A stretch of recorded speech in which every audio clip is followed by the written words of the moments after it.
अगर आप लेना चाहते हैं कोई ई बाइक, JGD ई बाइक सूर्या अस्पताल के नजदीक बालासर रोड, रानिया, अनेकों कंपनियों की ई बाइक उपलब्ध है जिनकी बैटरी की 3 साल की गारंटी है। ई बाइक लेना कोई मुश्किल काम नहीं, फाइनेंस सुविधा भी उपलब्ध है, बजाज कार्ड भी स्वीकार किए जाते हैं। नवरात्रा ऑफर 2000 रुपए की नगद छूट। JGD ई बाइक बालासर रोड, रानिया। नमस्कार, स्वागत आपका के हरियाणा पे। मैं हूं आपके साथ रमेश जाखड़। लगातार जो है वो सरपंच पद के प्रत्याशियों से हम आपको रूबरू करवा रहे हैं कि गाँव में जो है वो किस तरह से विकास कार्यों को लेकर के और किस सोच को लेकर के जो है वो चुनावी मैदान में उतरे हैं। तो इसी कड़ी में आज हम आपको रूबरू करवाएंगे नथौर गाँव से, और नीतू झोरड़ जी हैं जो कि महिला है और महिला ओपन यहाँ पे सरपंच पद के प्रत्याशी को रखा गया है। और ऐसे में आपको बताना चाहूँ तो नीतू झोरड़ जी जो हैं वो पूर्व सरपंच चौधरी देवतराम झोड़ की पुत्र वधू हैं, यानी कि पहले भी सरपंच जो है वो इस परिवार से रह चुके हैं और अच्छे विकास कार्य करवाए थे। तो उसके बाद जब एक बार फिर से मैदान में है तो इनसे बातचीत करते हैं कि आखिर किन मुद्दों को लेकर के और किन समस्याओं को लेकर के चुनावी मैदान में उतरी हैं और गाँव के लोगों की मुख्य तौर पर समस्याएँ क्या क्या हैं। नीतू जी, सबसे पहले तो आपसे जानना चाहेंगे कि पीछे आपके परिवार से आपके ससुर जी हैं वो सरपंच रहे हैं, इस बार आप फिर मैदान में आ चुके हैं, तो क्या क्या मुद्दे जो हैं वो लेकर के आप लोगों के बीच में जा रहे हैं? नमस्कार, सबसे पहले तो मैं के हरियाणा का स्वागत करती हूं और आभार व्यक्त करती हूं हमें समय देने के लिए, और सभी को दीपावली की शुभकामनाएं।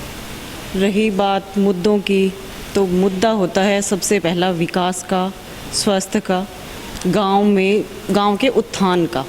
तो वो बीड़ा हमने उठाया है, आज तक करते रहे हैं, आगे भी करते रहेंगे। काम किया है, काम करेंगे, इसी नारे पे हम चल रहे हैं।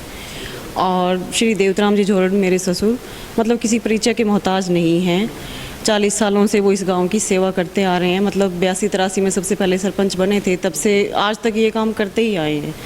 तो अगर कोई काम 19 है तो उसको 21 करने की कोशिश करेंगे। हम अपना पूरा मतलब इस चीज़ में लगन से, कर्तव्य से इस बात को निभाएंगे, इस बात को ऊपर ले जाएंगे, एक नए मकाम तक पहुंचाने की कोशिश करेंगे। अभी हम बात करते हैं कि पिछले 5 सालों का जो समय गुजरा है, 7 साल के लगभग का समय हो चुका है, तो उस दौरान, उस पीरियड में कितना विकास आप मानते हैं आपके गाँव? देखिए, हर सरपंच की कोशिश होती है, हर संभव कोशिश होती है, किसी से कम भी, किसी से ज़्यादा भी, किसी से तुलना नहीं करनी हमने।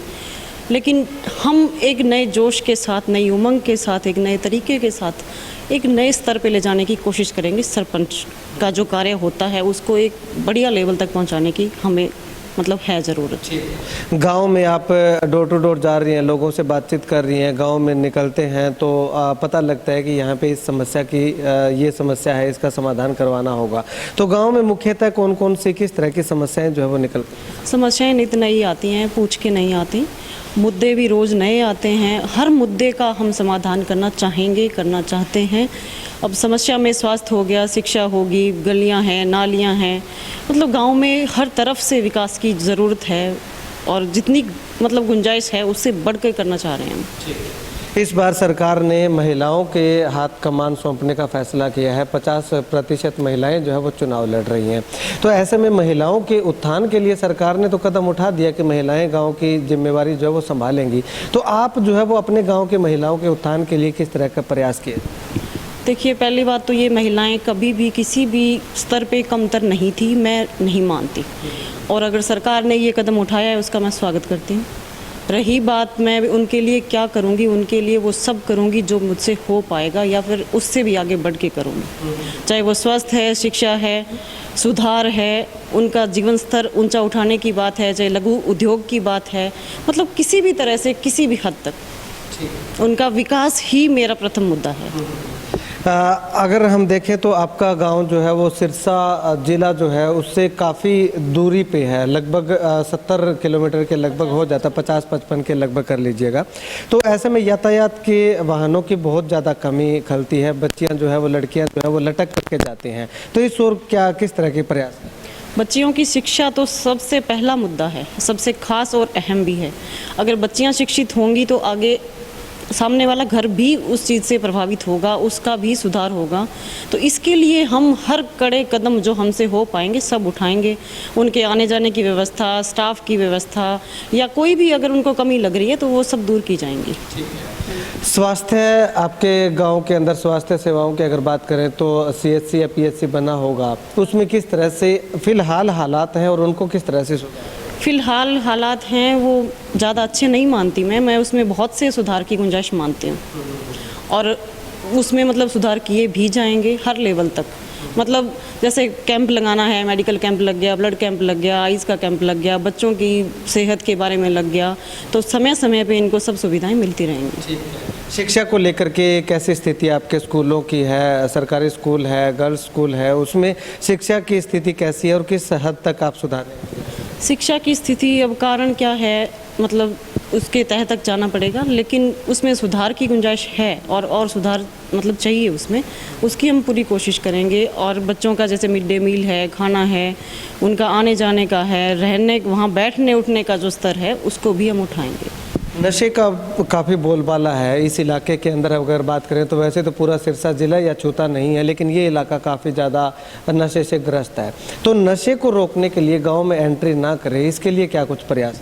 नशे ने किसी का भला कभी नहीं किया, ये सब जानते हैं, लेकिन मैं चाहूँगी कि युवा खासकर इससे दूर रहें, और इसको रोकथाम के लिए जो होगा वो सब कदम उठाए जाएंगे। इसमें कोई कोताही नहीं बरती जाएगी। इस तरह के कदम उठाए जाएंगे। नशे, जैसे नशे की सप्लाई है, उसका जो टारगेट है, जो सर्कल बनाया जाता है, जो बच्चों को आगे से आगे मतलब उनके पहुंच में लाया जाता है, उस चैन को तोड़ना है हमने, उनकी पहुंच से दूर करना है, बच्चों का मतलब मानसिक विकास करना है, जो आगे बढ़ पाएँ, वो बौद्धिक स्तर पे उनको ऊंचा ले जाना है। गांव के लोग आपको चुनते हैं तो आप पे एक भरोसा रहेगा गांव के लोगों को कि हम जहां भी जाएं, जिस भी काम के लिए जाएं तो सरपंच हमें वहां पे अवेलेबल मिले। तो इसलिए गांव के लोगों को आपके घर ना आना पड़े, या फिर घर आते हैं तो आपकी अवेलेबिलिटी जो है वो किस तरह से रहेगी? सचिवालय में आपकी अवेलेबिलिटी रहेगी या घर? जहाँ ज़रूरत होगी, जो समस्या होगी वहाँ रहेगी मेरी उपस्थिति। मतलब कहीं भी किसी को ना सुनने को नहीं मिलेगी, वो सचिवालय हो, वो गांव हो, ग्राम सभा हो, चाहे गांव का मेन चौक हो, हर जगह मैं रहूँगी। क्योंकि इसी सवाल पे मैं अभी आ रहा था कि लगभग महिलाएं जो है वो सरपंच बन जाती हैं, लेकिन सरपंच बनने के बाद उनके परिवार से लोग जो है वो आगे कार्यभार देखते हैं। ग्राम सभा की मीटिंग में उनकी उपस्थिति नहीं होती, सिग्नेचर करवाने होते हैं, सचिवालय में उनकी उपस्थिति नहीं होती। तो इस तरह की जो ये एक चुनौती को जो है वो किस तरह? इसमें मैं मेरी फैमिली का बहुत बहुत धन्यवाद करती हूँ। उनने मुझे सपोर्ट किया है कि सरपंच प्रतिनिधि नाम का कोई शब्द हमारे शब्दकोश में नहीं है। सरपंच अगर बनते हैं, अगर क्यों बनते हैं, बनते हैं तो मतलब मैं जो काम मेरा है वो मैं ही करूँगी। उसमें अनुभव मुझे पापा जी का मिलेगा, क्योंकि 3 बार वो सरपंच रह चुके हैं। मेरी सासू माँ भी जिला परिषद की मेंबर थी, तो इस घर में ये चीज़ नई नहीं है। अंत में लोगों से क्या कुछ अपील करना चाहेंगी? जो वोटर, जो हमारे व्यूअर आपको देख रहे हैं, उनसे क्या अपील करना चाहेंगी? वोटों को लेकर के क्या मैसेज? इसमें ऐसा है कि आप सबका आशीर्वाद, प्यार, सहयोग सब हमें मिलता रहा है, किसी से कोई शिकायत नहीं है और आगे भी मिलता रहेगा। उम्मीद नहीं, भरोसा है। नॉमिनेशन की अगर बात करें तो कब तक आपका नॉमिनेशन आप फाइल करें? दीपावली के बाद। हाँ जी। चलिए, शुक्रिया बातचीत के लिए। तो यहाँ पे आपको बता दें कि पूर्व में सरपंच रहे चौधरी देवत राम जोरट, जो कि किसी भी परिचय के मोहताज नहीं है, उनके परिवार से उनकी पुत्र वधू जो है वो इस बार सरपंच पद की दौड़ में है और ताल ठोक दी है। दीपावली के बाद नामांकन पत्र दाखिल करेंगी और नामांकन पत्र में किस तरह से लोगों का समर्थन उनको मिलता है वो भी हम आपको लगातार कवरेज जो है वो दिखाते रहेंगे।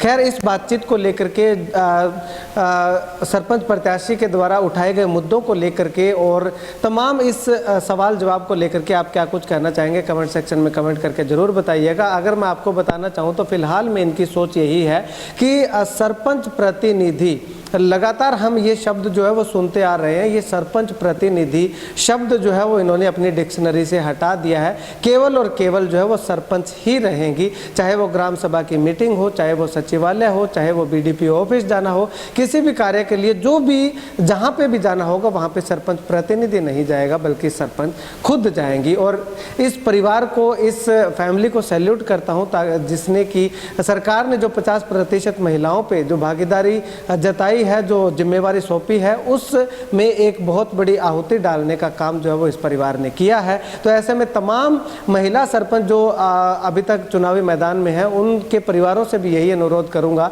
कि महिलाओं को पीछे की बजाय आगे आने दें, ताकि उनको भी एक अनुभव हो, क्योंकि अपने देश की राजनीति में भी महिलाएं एक अहम हिस्सा और योगदान जो है वो रख रही हैं। खैर, आप इस वीडियो को लेकर के क्या कुछ कहना चाहते हैं कमेंट सेक्शन में कमेंट कीजिएगा। वीडियो पसंद आता है तो इस वीडियो को जितना ज़्यादा हो सकता है शेयर कीजिएगा, ताकि दूसरे महिला प्रतिनिधि सरपंच हैं या महिला प्रत्याशी हैं, उन तक जो है वो ये वीडियो पहुंचे और उनको भी कहीं ना कहीं एक मोटिवेशन मिले कि अगर देवतराम झोड़ जी की पुत्र वधू को इतनी ज़्यादा खुली छूट मिल सकती है, इतनी आज़ादी मिल सकती है, तो हमारी पुत्र वधू को क्यों नहीं मिल सकती।